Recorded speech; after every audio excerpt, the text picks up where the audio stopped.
नमस्कार, मैं हूं अजय और आप देख रहे हैं महाबहस। अयोध्या में मंदिर बनने जा रहा है। रामलला को सैकड़ों साल बाद अपना घर मिलने जा रहा है। जाहिर है अवधपुरी में उत्सव का माहौल है, लेकिन यह बात कई लोगों को रास नहीं आ रही है। आपने सुना होगा ओवैसी साहब ने क्या बयान दिया है, क्या क्या कहा है, और इस सब के बीच विपक्ष के भी कई बयान आए।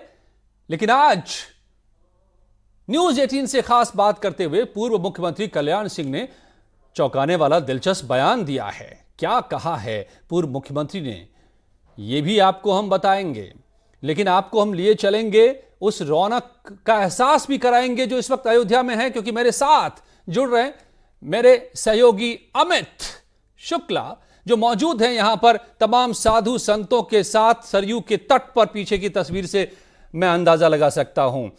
अमित, मैं आगे बढ़ूं, सुनाऊं बातें कि क्या कही है आज कल्याण सिंह ने। एक बड़े किरदारों में से एक रहे थे पूरे आंदोलन में। मगर आप जरा मुझे बताइए कि संतों में कितनी खुशी है, रामलला को घर मिलने जा रहा है।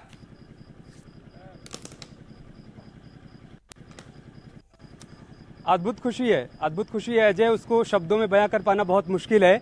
आज जब मैं अयोध्या के लोगों से बातचीत कर रहा था, बहुत सारे नौजवान भी थे, तो कह रहे थे हमारे लिए दोहरी खुशी है।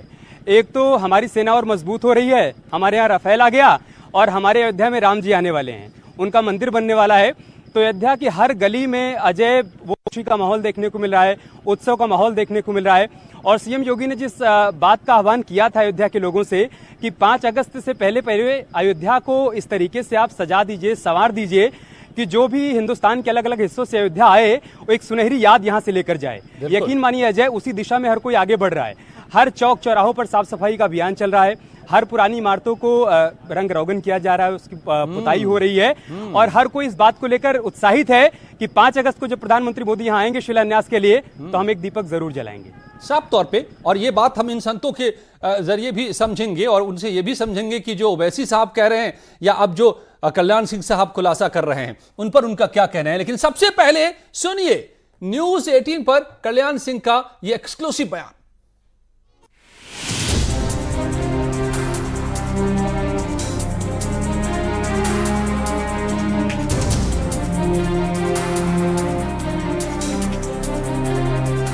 वो ढांचा ध्वस्त न होता तो हो सकता है कि न्यायपालिका राम मंदिर बनाने का निर्णय देने के बजाय कुछ और निर्णय देती।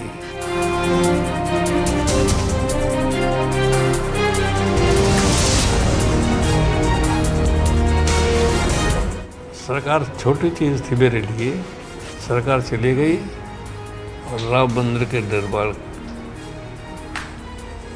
की बेड़ा आ गई।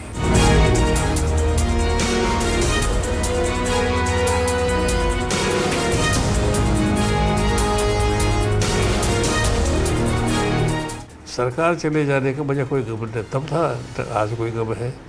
क्योंकि किसी बड़े काम के लिए बड़े से बड़ा बलिदान छोटा पड़ता है।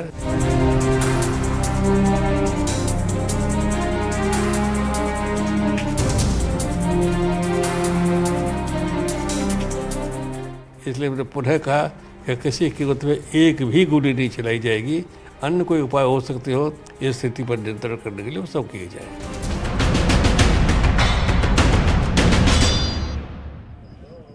कल्याण सिंह इसलिए अहम हो जाते हैं जब मंदिर बनने जा रहा है, क्योंकि 1990 के और 92 के दौर को याद कीजिए। 1990 में कार सेवकों पर गोलियां चली थी, तब मुलायम सिंह की सरकार थी। 1991 में मुलायम सिंह से मुकाबला करते हुए कल्याण सिंह की सरकार बनी। बीजेपी के पहले वो मुख्यमंत्री बने और 1992 में ढांचा ढहा, जिसका जिक्र कर रहे थे कल्याण सिंह। लेकिन मेरे साथ जो इस वक्त मेहमान जुड़े हुए हैं, जरा उनको भी समझिए। सैयद आरिफ हुसैन साहब हैं, AIM के प्रवक्ता हैं मेरे साथ। जगदीश शर्मा जी कांग्रेस से मेरे साथ जुड़ रहे हैं। नवीन श्रीवास्तव मेरे साथ बीजेपी से जुड़ रहे हैं। लेकिन आपके साथ कई और मेहमान जुड़े हुए हैं। अमित, सबसे पहले तो आप उनके पास आप सबका स्वागत करते हुए, अयोध्या जहां पर इस वक्त फोकस है, जहां मंदिर का निर्माण होना है, वहां के संतों में क्या बातें हैं इन सारी बातों को लेकर?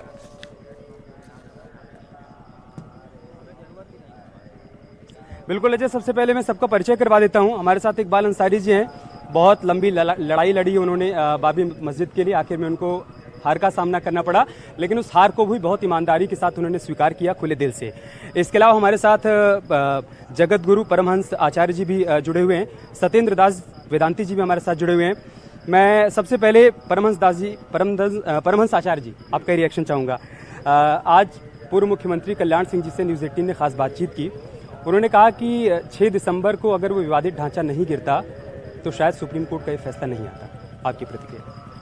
बिल्कुल, कल्याण सिंह जी की भूमिका बहुत ही बेहद महत्वपूर्ण रही है और उसको कभी नज़रअंदाज नहीं किया जा सकता, भुलाया नहीं जा सकता है। कल्याण सिंह ने जो कहा है यह निश्चित सत्य है और सभी राम भक्त इस बात को लेकर कल्याण सिंह का सम्मान करते थे, करते हैं, कर रहे हैं और करेंगे। और हम लोग चाहते हैं कि ये जो 5 अगस्त को प्रस्तावित माननीय प्रधानमंत्री नरेंद्र मोदी जी के द्वारा भूमि पूजन का कार्यक्रम है, उसमें माननीय कल्याण सिंह जी को भी इनवाइट किया जाए। ये हम लोगों की, हम साधु संतों की, धर्माचार्यों की, खास तौर पर मैं जगत गुरु परमहंस आचार्य एक प्रमुख धर्माचार्य की हैसियत से मैं ये जो ट्रस्ट है श्री राम जन्मभूमि तीर्थ क्षेत्र ट्रस्ट, सभी ट्रस्टियों से मैं मांग भी करता हूँ इसके लिए। यही मेरा सवाल आपसे भी है सत्येंद्र दास जी। कल्याण सिंह ने आज बहुत बड़ी बात कह दी। उन्होंने कहा कि राम मंदिर के लिए जो किया सो किया, अब मैं सुकून से मर सकूंगा। आपकी प्रतिक्रिया? बिल्कुल, बहुत मैं माननीय कल्याण सिंह जी को बहुत साधुवाद दूंगा अयोध्या की पावन धरती से, क्योंकि कल्याण सिंह का जो अयोध्या से लगाव था, कल भी था, आज भी है और आगे भी वो रहेंगे।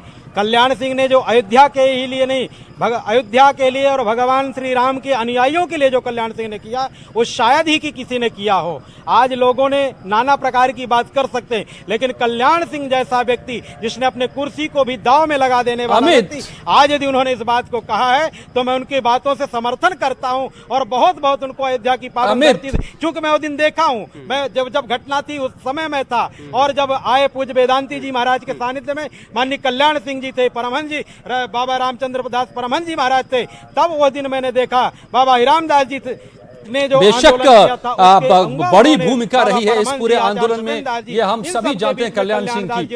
अमित, एक सवाल इकबाल अंसारी से आप जरूर पूछिए कि जब यहाँ इतनी खुशी है, खुद वो भी है, इकबाल अंसारी भी खुश हैं, बावजूद इसके कि वो उनके वालिद, उनके पिता लगातार मुकदमा लड़ते रहे, लेकिन हारने के बावजूद वो खुश है कि राम मंदिर बन रहा है, मगर क्यों दर्द हो रहा है ओवैसी साहब को? जरा ये समझिए इकबाल अंसारी जी से। इकबाल अंसारी जी, उधर से सवाल ये है कि आप मुकदमा हार गए, लेकिन खुले दिल से आपने उसका स्वागत किया। आप खुश हैं इस बात को लेकर कि राम की नगरी में राम का मंदिर बनने जा रहा है, लेकिन बहुत से लोग ऐसे भी हैं जो इससे खुश नहीं हैं। उन्हीं में से एक ओवैसी साहब भी हैं, उनकी भी प्रतिक्रिया सामने आ रही है, अपनी नाखुशी जाहिर कर रहे हैं। देखिए, सवाल है किसी के खुश और किसी के नाखुश होने से अब कोई फायदा नहीं होने वाला है। 9 नवंबर को सुप्रीम कोर्ट ने संविधान के हिसाब से मुकदमे का फैसला कर दिया। जिस मुल्क में रहते हैं उस मुल्क का कानून भी हमको मानना है, तभी हम मुसलमान हैं। सुप्रीम कोर्ट ने फैसला कर दिया, हमने उसका पूरी दुनिया के मुसलमानों ने सम्मान किया, पूरे हिंदुस्तान में एक पत्ता नहीं हिला। अब इससे बड़ा सम्मान जो हमने दिया, अपना परिचय दिया, पूरे मुसलमानों ने दिया। हमारा कभी कोई किसी का विरोध नहीं रहा, ना हम लोग दोबारा कोर्ट कचहरी गए। हमें चाहते हैं कि हिंदू मुसलमानों का सौहार्द हमारे देश में बना रहे। ओवैसी जैसे लोग ये सब नहीं चाहते, ओवैसी जैसे लोग ये सब नहीं चाहते। देखिए, मैं किसी का नाम भी नहीं जानता, मैं ज्यादा राजनीति करने के लिए किसी का नाम को उछालना भी नहीं चाहता। हम ये चाहते हैं कि अब मसला खत्म हो चुका है, मसला तय हो चुका है, इतनी ही बात बढ़ाई जाएगी, उतनी ही बात बढ़ेगी। अब माननीय प्रधानमंत्री जी आ रहे हैं, भूमि पूजन करने जा रहे हैं, मंदिर में रामलला विराजमान है, पूजा पाठ हो रहा है, सारा चीज जो है बिल्कुल अपने जो है सिस्टम से काम हो रहा है। अब किसी को कुछ कहने की जरूरत नहीं है, जो होना चाहिए वो हो रहा है। अजय, इकबाल अंसारी जी ने बहुत बड़ी बात कह दी कि बात जितनी बढ़ाई जाएगी बात उतनी ही बिगड़ेगी, और वैसे जैसे लोग ये चाहते हैं कि बात बिगड़ती रहे, और अयोध्या के लोग ये चाहते हैं कि अयोध्या में अमन चैन कायम रहे, और उसी दिशा में अयोध्या आगे बढ़ रही है साफ तौर पे, और वो दिखाई दे रहा है, और उसकी खुशी भी दिखाई दे रही है सभी के चेहरे पर, यहाँ तक कि हाशिम के साहब के चेहरे पर भी। मगर क्या सईद आरिफ साहब भी खुश हैं? क्या एआईएम के प्रवक्ता भी हमारे साथ हैं, या उनको भी दर्द हो रहा है कि क्यों अयोध्या में लोग? आप एक बात बताइए सर, ये सवाल आप हमसे क्यों कर रहे हैं? नहीं, आपको क्या लग रहा है? आपको खुशी हो रही है, आपको तकलीफ हो रही है? पहले ये तय कर लीजिए। अगर कोई एजेंडा आप तय करके रखिए है मुसलमानों को अगर दलील करने का, तो वो भी आप पहले कह दीजिए। मुसलमानों को कोई प्रॉब्लम नहीं है, मुसलमानों ये आप भरमाइए मत मुसलमानों को कोई प्रॉब्लम नहीं है, मुसलमान सभी खुश हैं, आपको प्रॉब्लम है, ओवैसी साहब को प्रॉब्लम है, ये प्रॉब्लम है। आप मुसलमानों की बात मत कीजिए। आप तकलीफ क्या है आपकी, वो सवाल तो कीजिए। अरे भाई तकलीफ तो आपके नेता को है कि जो अभी भी अब नाखुश नजर आ रहे हैं, उनको दर्द हो रहा है। आप सवाल ही कर रहे, मेरे में बहस को उतर गए। आप सवाल तो कीजिए, क्या सवाल है? नहीं, क्या आप भी खुश हैं ना? देखिए अयोध्या में सभी खुश हैं, आप खुश हैं कि नहीं खुश हैं? रामलला को मंदिर मिलने जा रहा है। देखिए साहब, अभी आपने कहा है कि उन लोग केस हार चुके, अभी आपने कहा इकबाल अंसारी साहब के बेटे के ताल्लुक से केस हार चुके। आप केस का फैसला जरा पढ़ के सुना दीजिए। रंजन गोगोई का फैसला जो पढ़ के उन्होंने सुनाया, आप पढ़ के सुना दीजिए, कौन जीता और कौन हारा। और अगर हम हार गए तो 6 एकड़ जमीन भी क्यों आप मुस्लिम समाज को दे रहे हैं मस्जिद के लिए? नहीं, आप पहली बात तो आप नहीं हारे। नहीं, पहली बात तो आपका हार जीत से कोई लेना देना नहीं है, आप उसमें न वादी थे न पक्षकार थे, आपका कोई लेना देना नहीं है। लेकिन आपको दर्द होने लगता है मस्जिद कि हाशिम अंसारी को क्यों खुशी हो रही है, आपको इस बात पे दर्द होने लगता है क्या? ओके, आप शुरुआत में मेरे बहस में उतर गए। आपको इकबाल अंसारी को क्यों खुशी होती है, हाशिम अंसारी को क्यों खुशी होती है, मुसलमान क्यों नहीं नाराज हो रहा है, आपको इस बात से दर्द होता है लगता है क्या? ये बड़ी दिक्कत है। जगदीश शर्मा, आप खुश है कि नहीं? अब तो रामलला को घर भी मिल रहा है, राफेल भी आ गया, और 1 साल पहले क्या इन्हीं तारीखों में हुआ था आप भूले नहीं होंगे। आप खुश है ना? देखिए अजय भाई, हम बहुत खुश हैं, हमारे भगवान का घर बन रहा है, भगवान कहते हैं कम से कम इस लड़ाई का अंत करा और हम सब मिलकर राम मंदिर बना रहे हैं, हम खुश हैं। हम अगर थोड़े बहुत कहीं परेशान है तो उनकी नीतियों से, तरीकों से, जैसे गुजरात से मिट्टी ला रहे हैं, पानी ला रहे हैं, क्या भगवान राम जहां जन्म लिया भगवान ने, वो मिट्टी अशुभ है? उसी मिट्टी से भगवान की भूमि पूजन होनी चाहिए। ये मिट्टी को भी बांटना चाहते हैं, ये धर्म के नाम पर राजनीति कर रहे हैं, किसी को बुला रहे हैं, स्वरूपानंद सरस्वती महाराज जी को नहीं बुला रहे हैं, उनको बुलाना चाहिए, उन्होंने राम की लड़ाई लड़ी, सभी को मिलकर बनाना चाहिए। क्या प्रधानमंत्री ने राम मंदिर बनवा रहे हैं या बीजेपी बनवा रही है? बात यह है, राम मंदिर बनवा रहा है सुप्रीम कोर्ट और हम सब मिलकर बनवा रहे हैं। इतनी खुशी हमें, इतनी बीजेपी क्यों नहीं है? बीजेपी यहां भी राजनीति कर रही है, मिट्टी का बंटवारा कर रही है, इस बात का हम विरोध करते हैं, ये गलत बात है। भगवान की मिट्टी को, इस देश की मिट्टी को मत बांटो। गुजरात की मिट्टी लेकर आए हैं, गुजरात की मिट्टी और पानी लेकर आए, उसे भूमि गुजरात भी तो इसी देश का हिस्सा है। अयोध्या की मिट्टी ठीक क्या दिक्कत है आपको? जहां वो जन्मे थे, हमें नहीं तो वो नहीं मान रहे ना, वो नहीं मान रहे, भारत की मिट्टी का भी टुकड़ा करना चाह रहे हैं, इस बात का हम विरोध करते हैं। भगवान राम जहां जन्मे हैं उस मिट्टी से पवित्र मिट्टी संसार में नहीं हो सकती, पर गुजरात की मिट्टी और पानी क्यों? गुजरात की मिट्टी और पानी क्यों? बड़ा सवाल है। क्यों नहीं चाहते हैं कोई ना कोई ऐसा पंगा उलझता है? अयोध्या की धरती पर, अयोध्या की धरती पर जहां रामलला ने जन्म लिया, क्यों आ रही है? वहां मंदिर बन रहा हो और भारत के अलग अलग जगहों से पानी मिट्टी लाया जाए, इसमें क्या कष्ट है आपको? ये तो एकता का प्रतीक है, आप कह रहे हैं बंटवारा है, कैसे? मैं समझ नहीं पा रहा हूं जगदीश जी। नहीं, बिल्कुल कष्ट है ना। अरे इतनी पवित्र मिट्टी अजय भाई, इतनी पवित्र मिट्टी जहां राम ने खुद जन्म लिया हो, तो गुजरात की मिट्टी क्यों, हरियाणा की मिट्टी क्यों? क्या प्रांतों को भी बांट देंगे? हरियाणा कहेगा हमारी मिट्टी लो, वो सारी स्टेट कहेंगी, फिर झगड़े में पड़ जाएगी। नवीन श्रीवास्तव जी, आप ही जवाब दीजिए। जहां जन्म लिया, मैं नहीं समझ पा रहा हूं ठीक से, लेकिन दर्द है इतना में दिखाई दे रहा है कांग्रेस को।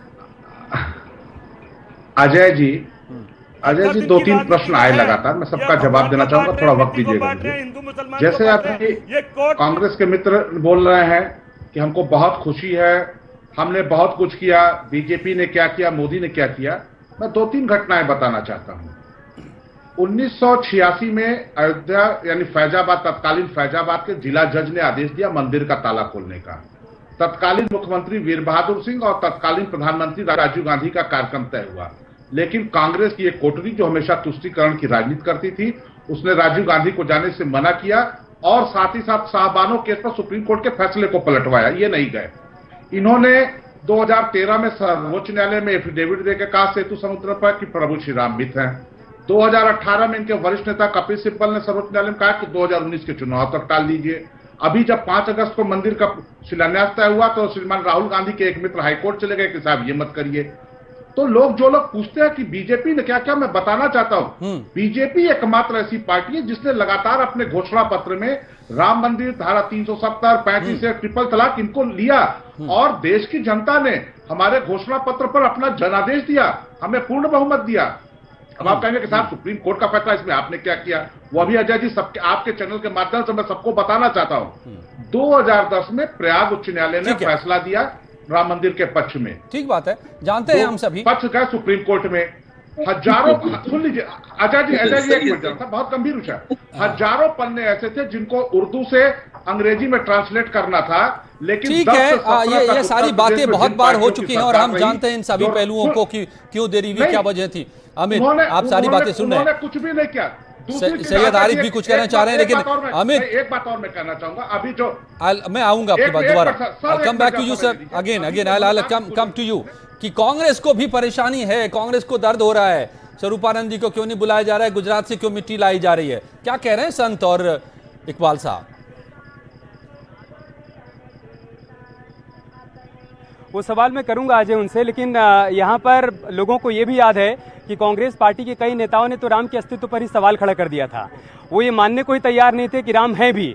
तो ऐसे में अगर आज वो इस बात का जिक्र करते हैं कि राम मंदिर बन रहा है, हम खुश हैं, तो लोगों के मन में इस बात को लेकर आशंका होती है कि क्या वाकई में खुश हैं क्या?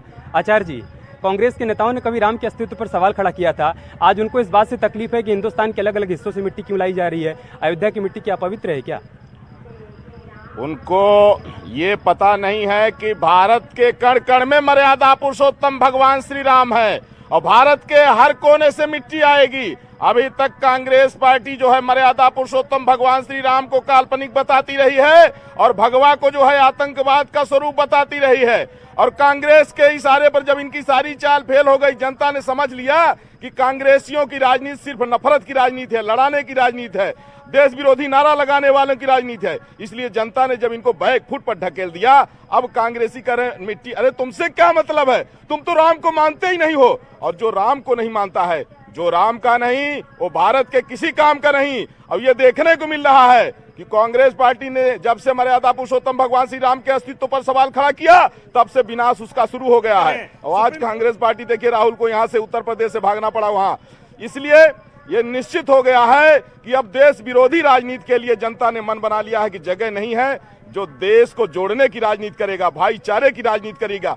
अरे असदुद्दीन ओवैसी क्या बोलेगा, ये कांग्रेसी वो क्या बोलेगी, एनसीपी वाले क्या बोलेंगे? देश विरोधी लोगों को जनता बाहर का रास्ता दिखाएगी, सिख बाहर का रास्ता दिखाएगी, देश विरोधी साथ है, देश विरोधी को सहयोग कर रहा है। हमारे यहाँ देखिए बाबरी पक्षकार, ये देखिए बगल में खड़े हैं इकबाल अंसारी, ये कहते हैं कि अगर हमको बुलाया जाएगा तो हम भी जाएंगे। ये हनुमान चालीसा पढ़ते हैं और यहाँ के जितने मुस्लिम हैं सब राम मंदिर में सहयोगी हैं। लेकिन असदुद्दीन ओवैसी हैदराबाद से सोच रहा है कि उसकी राजनीति खत्म हो रही है, क्योंकि इनकी लड़ा करके एक दूसरे का खून बहा करके और उसी पर इनको रोटी सेकना है। और जनता अब समझ चुकी है।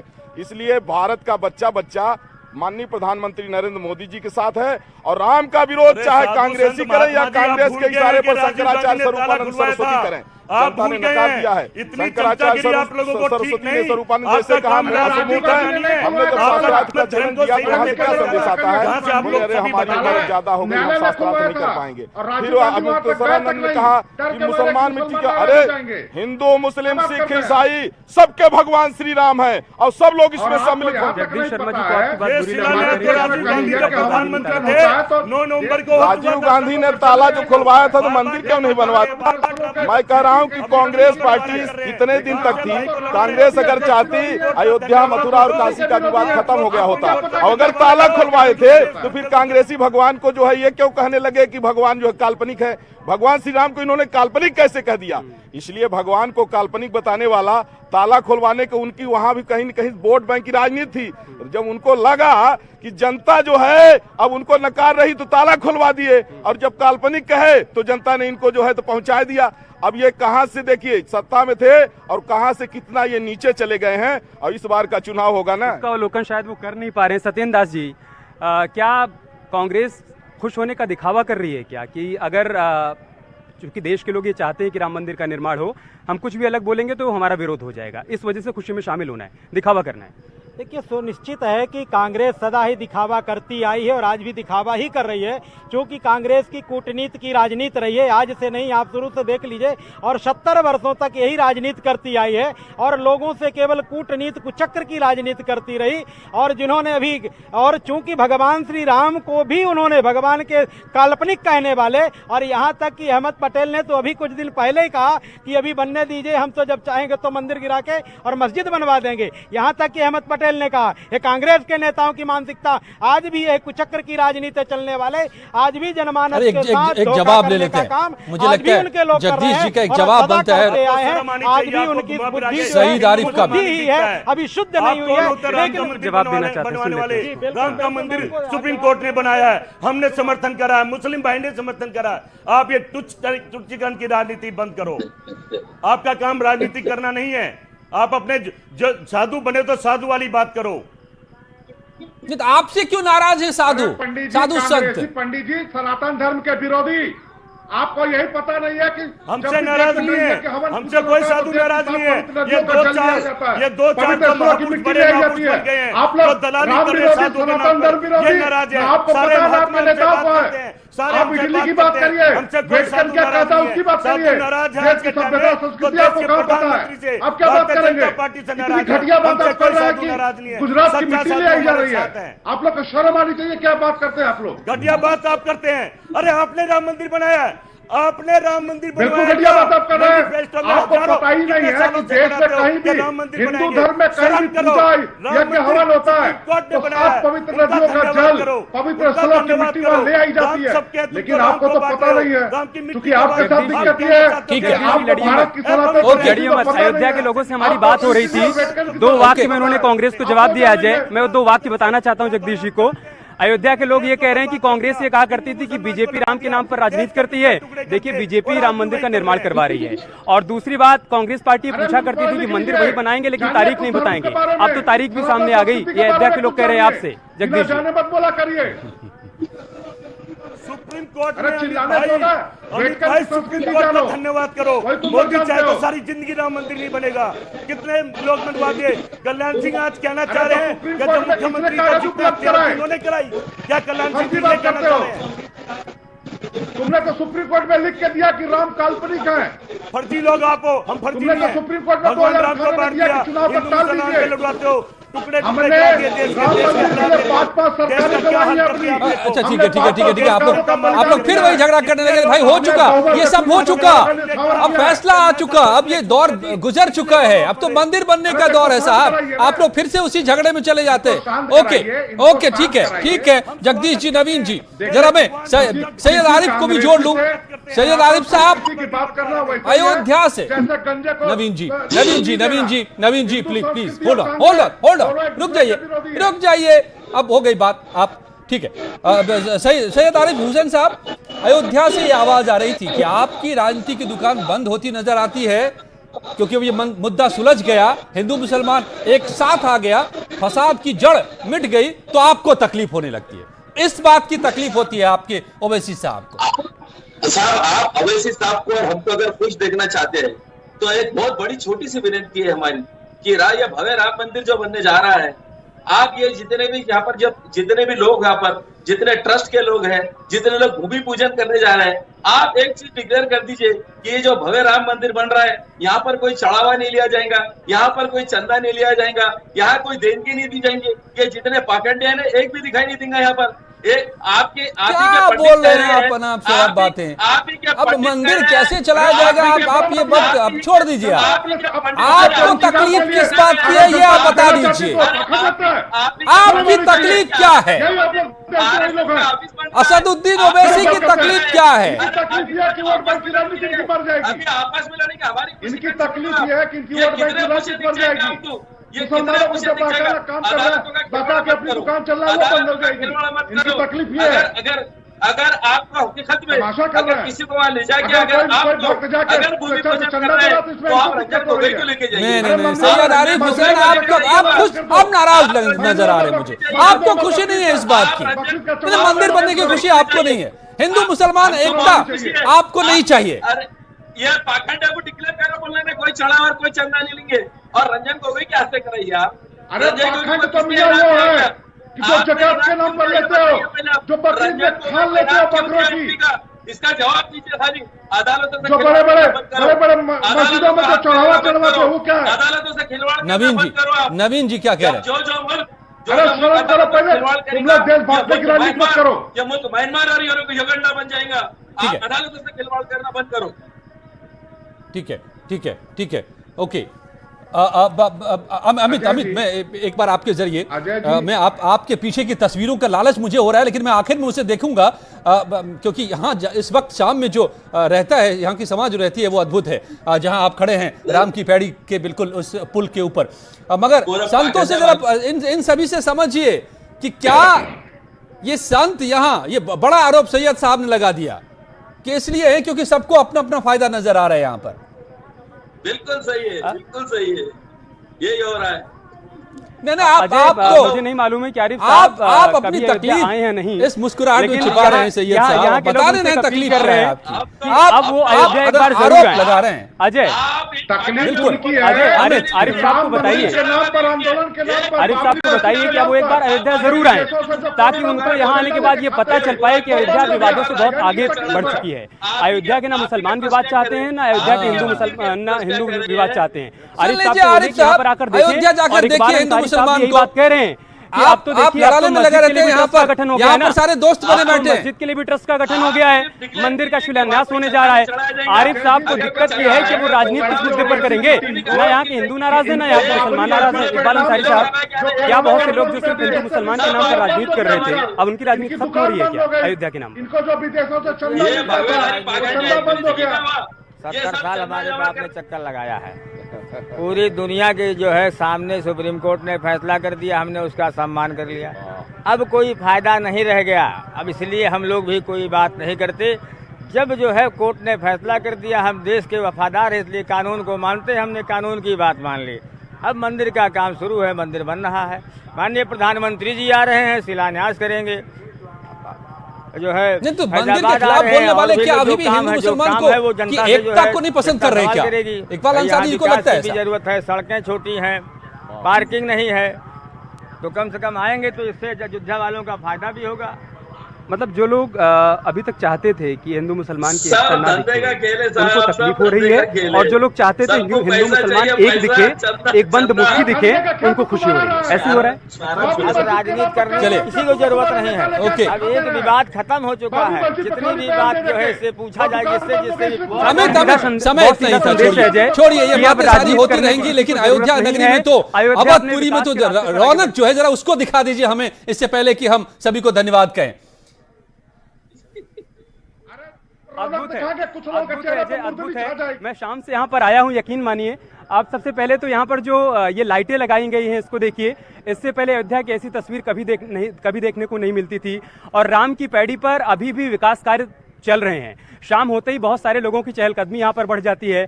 हर कोई आता है अपने राम को यहाँ पर पूजने के लिए, उनकी आराधना करने के लिए, और साथ ही साथ सुकून के 2 पल बिताने के लिए।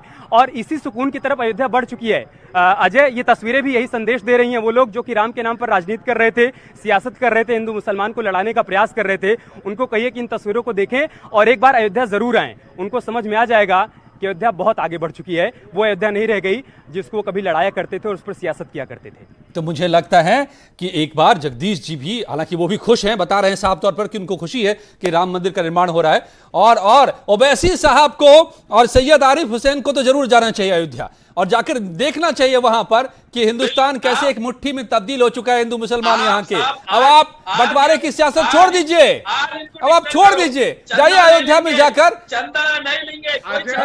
अयोध्या में जाकर आप भी जश्न में शरीक हो जाइए। धन्यवाद, इतना ही वक्त था मेरे पास। बहुत बहुत शुक्रिया अमित आपका, आपके साथ आए तमाम मेहमानों को, और आप सभी का बहुत बहुत धन्यवाद महाबहस में मेरे साथ जुड़ने के लिए। और इस वक्त की तमाम खबरें लेकर आप पहुंच चुकी हैं प्रीति।